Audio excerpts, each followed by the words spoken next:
lika Jesu ukuba sibe khona namhlanje ukuzothandaza nokuthi sibe khona ebukhoneni benkosi. Sibuya kwi-weekend ebalulekile nemangalisayo nemnandi nethokozisayo empilweni zethu. We are revived. Sikhushulelwe endaweni ephezulu, uNkulunkulu senzele umusa. We had a wonderful conference egameni lika Jesu. Amen. Siyambonga noNkulunkulu ngawe Apostoli for standing kulesi sizukulwane. uNkulunkulu aqhubeke njalo akudlondlobalise ibandla lonke, uNkulunkulu aliphakamise ngegama lika Jesu. Ngiyacela singene ezweni lenkosi masinyane bathandekayo, imizuzu nje ibe u15 bese ngibuyisela kumpostoli egameni lika Jesu. 1 John chapter number 5 sifunde verse number 14 wakhona egameni lika Jesu, 14 and 15 bese siyathandaza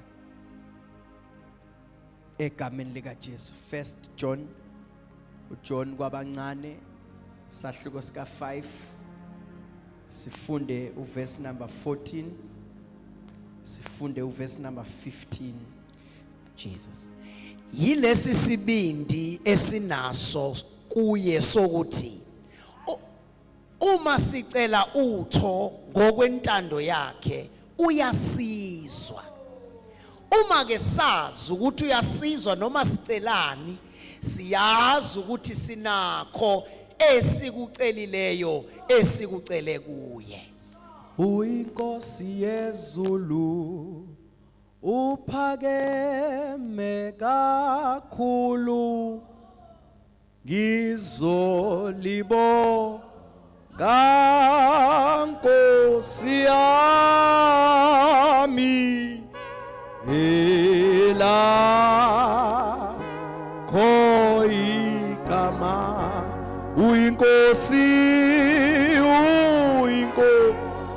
Uyinkosi yezulu uphakeme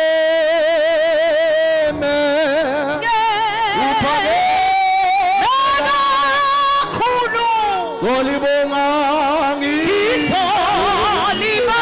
solibonga Nkosi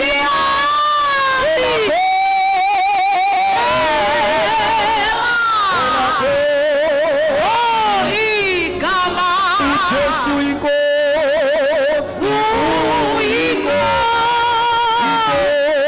yezulu uphakeme kakhulu, solibonga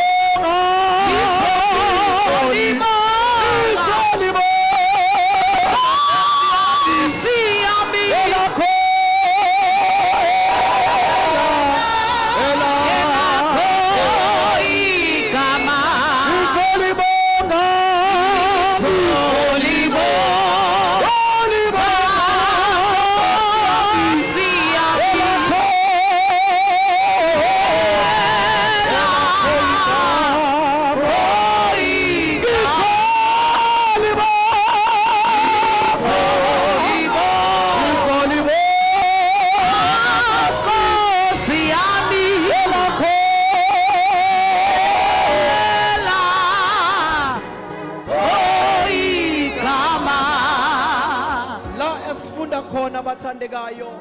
Jesus. Ifisa sibheke izinto ezimbalwa bese siyathandaza. Kuthiwa ke ilesi isibindi esinaso kuye. Esokuthi isibindi esinaso sinesizathu, isibindi esinaso. Akusona nje isibindi esingenayo indawo esiya kuso, kodwa kuthiwa ilesi isibindi esinaso kuye. Esokuthi uma sicela utho ngokwentando yakhe uyasizwa. Isibindi siyasinika ilungelo sokuya siyocela, kodwa ukuzwa kulele kuye ukuthi thina singabe sicela ngokwentando yakhe na. Kusho ukuthi we can approach the throne of grace ngesibindi, kodwa izinto esifuna kuye singayifumani ngoba size ngaso isibindi, kodwa icode intando yakhe. ngoba into eyenza uNkulunkulu ezwe imithandazo abantu abathandaza ngokwentando yakhe. Ingakho lithi isilenkosi uma siza ngwesibindi kuye thina siyazi ukuthi uyasiza, kodwa usizwa uma siza ngentando yakhe. Now lithi ke isilenkosi thina sinesibindi sokuthi masiya kuye uNkulunkulu. Manje isibindi ke ngifike ngisale la kuthiwa sinesibindi esethu kodwa futhi kuye esokuthi uma sicela utho. Akushiwongo la ukuthi mawucela this specified request utho kuthiwa mawucela noma yini kodwa uyicela ngokwentando yakhe.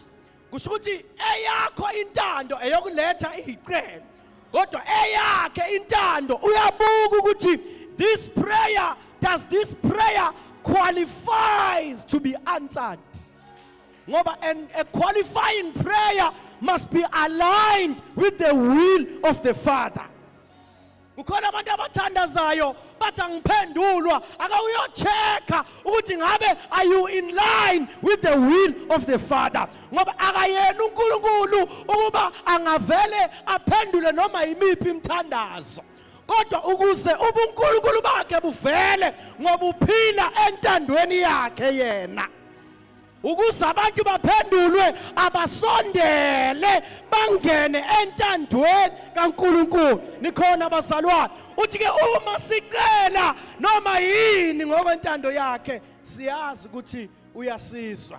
Kusho ukuthi uNkulunkulu bakhona abezwayo bakhona ngabezwa.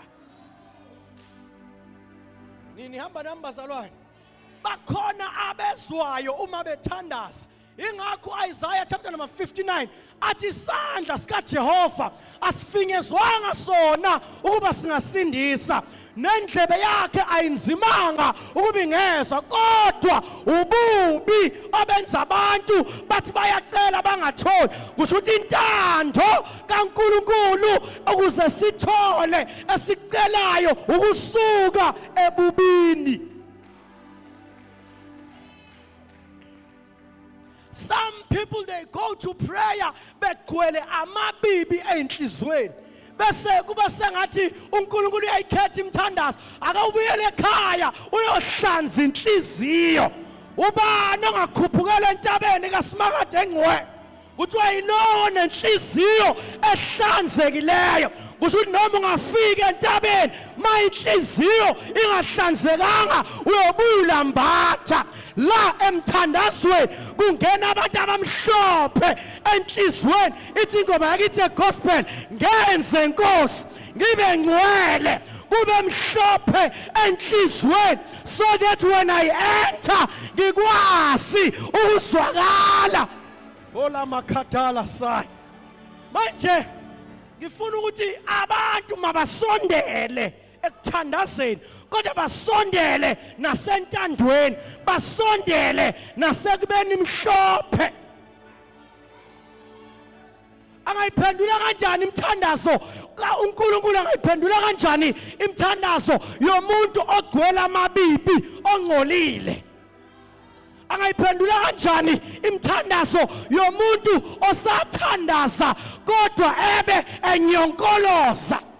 Awusanibonani bazalwane, fanele ukiyeke konke uthi Nkosi ngiza kuwe ngikunika impilo yakho. Mawufika kuye uyothi mawuthi uyacela athi uNkulunkulu makathole lo ngoba umhlophe enhlizweni. Manje into yomthandazo bafowethu ifuna abantu abalungile, ifuna abantu abahethekile badlula bathi I will not dwell ey'ntweni ezangilimaza ngoba zizongivimba ukuthi mangicela ngingatholi. Bonke niyocela nokunikezwa, abanye kujike endleleni ngoba kuthi kusaya kubo kufica inhliziyo ayikaxoleli, kufica inhliziyo iyahlangahlanganisa, kufica inhliziyo iyathakatha. Babuya abantu bathi kade ngangihamba ama-effective prayer Thursdays kodwa izinto ayishintshi. I'll go back home and check ukuthi ukhona yini entandweni ngoba la abangena abangcolile kungena abantu abamhlophe enhlizweni. Now uthi yini esike isibindi into enza sibe nesibindi ingoba siyazi ukuthi sizihlambululile sathi inkosi ihlanza izindlo zethu lungisa nembeza bethu ekseni sivuke kade silale siphithene engqondweni sinabantu ebesibathukile sinabantu ebesixabene nabo sakhumbula ukuthi i-appointment yethu noNkulunkulu sathi sisendleleni sathi ngigeze Nkosi. I am going to the house of the Lord. I'm going to the house of prayer. Zonke izinto ebeyingcolile ebeyihlangahlangene zihlangene nami uma sesihlanziwe singena ngesibindi singene ngentando bese babeyezwa bese babeyasenzela. Oh kingdom citizens ukuthi angimemezele namhlanje ngithi imithandazo ezulwini yaphendulwa imithandazo ezulwini yanakwa imithandazo ezulwini yezwakala kodwa kuphela kulabo abeza ngentando nangenhliziyo emhlophe. I'm done.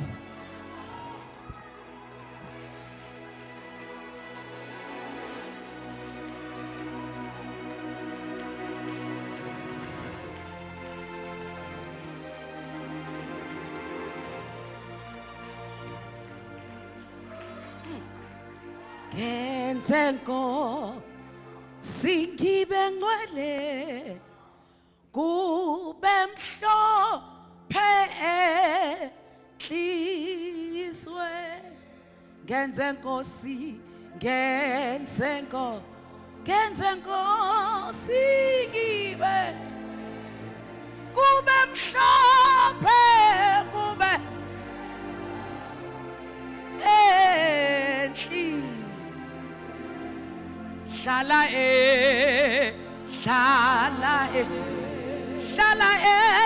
enhlizweni ngize ngikubone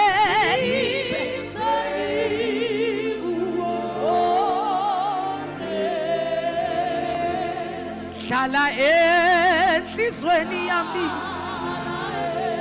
Shala enhlizweni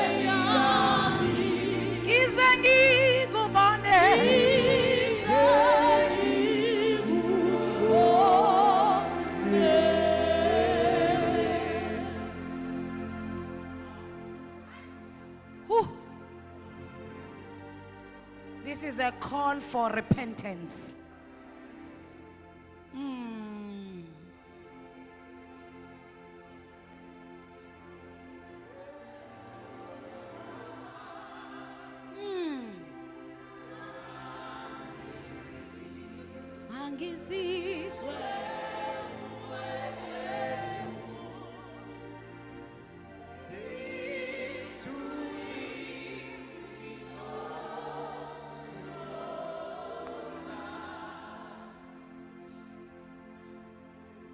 It's a call for repentance, kingdom citizen.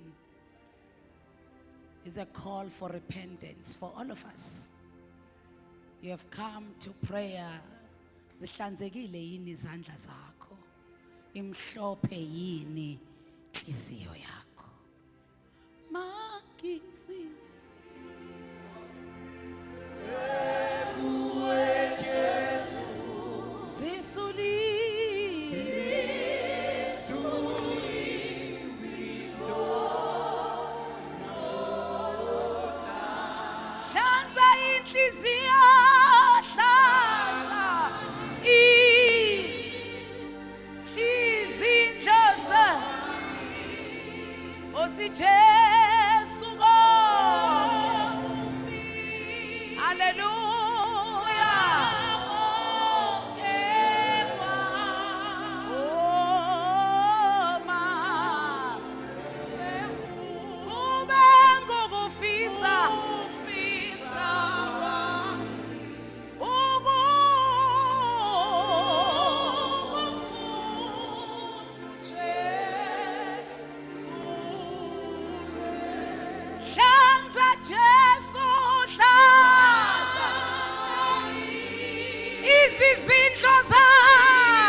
Can we all open our mouth?